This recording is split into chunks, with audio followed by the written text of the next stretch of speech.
wabarakatuh. Hai semuanya, perkenalkan, aku Esa Ramasa Putri. Di sini aku bakal menjelaskan 3 materi penting dalam mata kuliah Bahasa Indonesia. Yang pertama ada kerangka karangan, yang kedua ada kutipan, dan yang ketiga ada sikap berbahasa dan penggunaan bahasa. Video ini aku buat untuk menyelesaikan tugas mata kuliah Bahasa Indonesia. Semoga penjelasan dari aku dapat membantu teman-teman ya. Nah, yang pertama, di sini saya akan menjelaskan tentang kerangka karangan. Kerangka karangan itu sangat penting teman-teman ya, dikarenakan kerangka karangan ini membantu kita dalam menulis lebih rapi, terarah, dan nyambung dari awal sampai akhir. Kita mulai dari pengertiannya terlebih dahulu ya teman-teman. Jadi apa sih kerangka karangan itu? Nah, jadi kerangka karangan adalah rancangan awal atau garis besar dari isi karangan teman-teman. Isinya itu berupa ide-ide pokok yang disusun secara logis sebelum dikembangkan menjadi paragraf yang utuh. Nah, tujuannya itu supaya kita nggak bingung waktu nulis karangan dan tulisan kita punya alur yang jelas. Kerangka karangan itu memiliki beberapa fungsi teman-teman. Yang pertama itu ada bantu menyusun ide secara sistematis. Yang kedua itu menghindari pengulangan atau bahasan yang melenceng. Lalu yang ketiga ada bikin proses menulis jadi lebih cepat dan efisien. Lalu yang keempat menjaga supaya isi tulisan tetap fokus pada topik utama. Nah, kerangka karangan ini memiliki beberapa jenis teman-teman. Yang pertama ada jenis kerangka formal dan yang kedua ada jenis kerangka non formal. Jadi kerangka formal ini ditulis dengan format sistematis pakai angka Romawi dan huruf. Biasanya dipakai buat karya tulis ilmiah. Contohnya nih, ada bab 1 pendahuluan, bab 2 isi, dan bab 3 penutup. Dengan kerangka non formal ini lebih santai dan bebas, cukup pakai poin-poin aja teman-teman. Biasanya itu dipakai buat cerpen atau artikel atau opini ringan.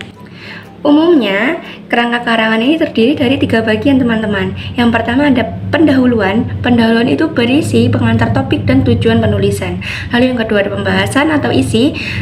Ini biasanya atau inti pembahasan. Biasanya itu dibagi menjadi beberapa subtopik teman-teman. Lalu yang terakhir ada penutup, yang isinya itu simpulan dan saran. Nah, jadi berikut ini contohnya teman-teman. Jadi ini judulnya, contohnya manfaat membaca buku. Di bagian bab 1 atau pendahuluan, itu ada pentingnya membaca di era digital. Lalu di bab 2 atau isi atau pembahasan, itu ada subbab yang isinya ada 1 menambah wawasan, yang kedua melatih konsentrasi, yang ketiga mengurangi stres. Lalu di bab ketiga atau penutup, itu isinya simpulan dan ajakan gemar membaca. Nah, itu tadi teman-teman pembahasan tentang kerangka karangan. Semoga bisa bantu teman-teman untuk menjadi lebih paham dan menulis karangan dengan lebih rapi dan nyambung ya teman-teman. Nah, selanjutnya kita akan membahas tentang kutipan. Halo semuanya, selanjutnya kita akan membahas materi yang kedua ya teman-teman. Materi yang kedua ini kita akan membahas tentang kutipan. Jadi kutipan ini sangat penting sekali teman-teman untuk penulisan karya ilmiah, karena kita bisa menunjukkan sumber informasi yang kita dapat dan kita dapat menghindari plagiarisme. Nah, jadi kutipan adalah pengambilan kalimat, pendapat, atau gagasan dari sumber lain yang akan dimasukkan ke dalam tulisan kita teman-teman.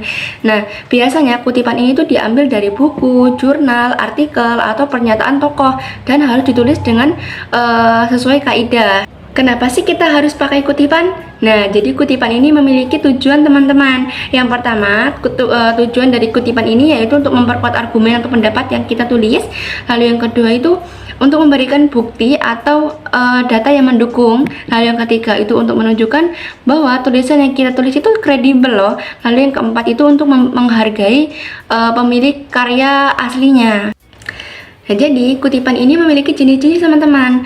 Yang pertama ada jenis kutipan langsung, yang kedua ada kutipan tidak langsung. Jadi kutipan langsung ini yaitu untuk menyalin kata-kata dari sumber asli tanpa mengubahnya sedikit pun. Biasanya ditulis dalam tanda kutip atau biasanya dibuat paragraf khusus jika lebih dari 4 baris. Contohnya, tanda kutip, bahasa adalah alat komunikasi penting dalam kehidupan manusia. Tutup kutip, dalam kurung selamat tahun 2020 halaman 15. Nah, sedangkan kutipan tidak langsung itu isinya tetap sama teman-teman, tetapi diubah dengan gaya bahasa penulisan sendiri.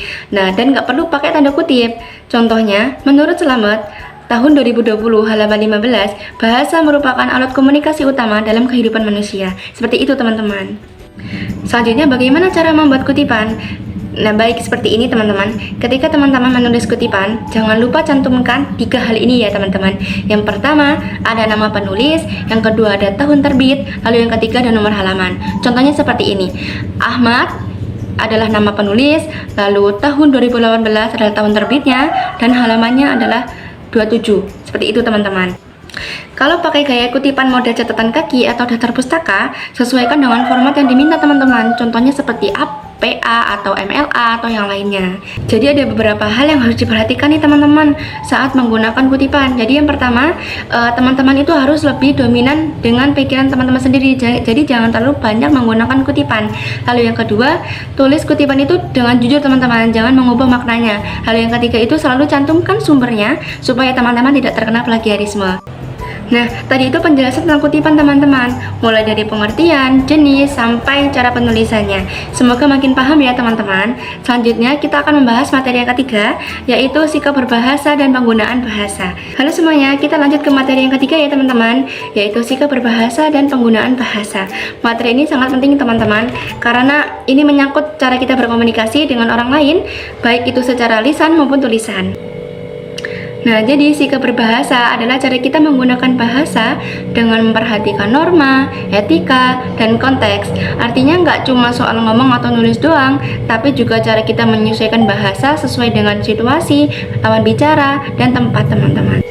Nah, ternyata ada loh teman-teman ciri-ciri berbahasa yang baik. Yang pertama itu adalah santun. Santun itu artinya tidak menyinggung ataupun menyakiti. Lalu yang kedua itu logis dan jelas, yang artinya mudah dipahami. Yang ketiga itu ada sesuai konteks, yang artinya menyesuaikan dengan situasi, apakah itu sedang formal ataupun non formal. Lalu yang keempat itu tidak kasar ataupun diskriminatif. Lalu yang kelima itu menghargai lawan bicara atau pembaca.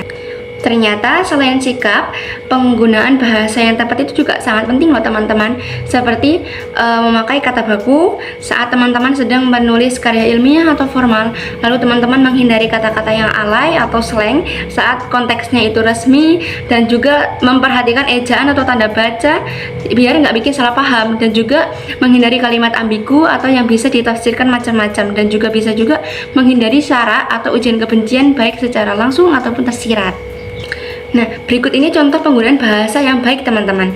Misalnya nih, kita lagi nulis laporan. Nah, ini contoh yang salah ya. Contoh yang salah itu, gue nemu banyak masalah pas ngejalanin kegiatan ini.